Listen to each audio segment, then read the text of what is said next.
Terima kasih ke Sekolah Sungai Cimanuk yang telah meluangkan waktu untuk penanaman 1 juta pohon, dan memang itu kewajiban, jadi udah kewajiban gitu kan, untuk melindungi air, melindungi banjir, melindungi longsor. Itu terima kasih sekali ke Sekolah Sungai Cimanuk.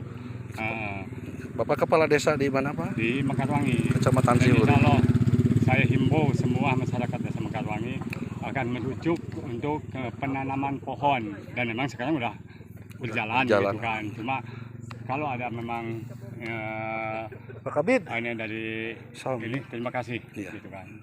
Yang intinya mendukung sekali untuk desa kami. ini mungkin sedikit dari mitigasinya, Pak. Ini mitigasi saya sedikit ini mendukung sekali katanya penanaman pohon. Ini juga dengan ada ini untuk salah satunya itu mitigasi katanya.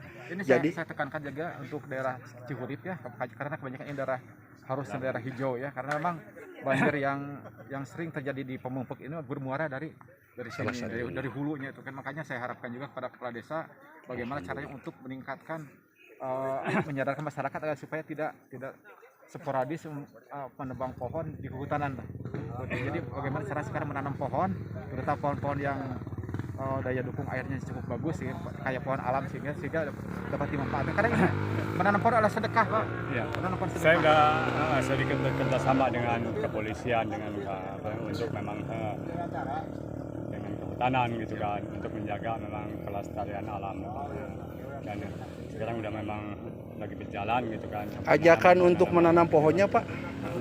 Marilah ke semua masyarakat, khusus desa Mekarwangi, umumnya seluruh Indonesia lah, gitu kan, umum seluruh Indonesia.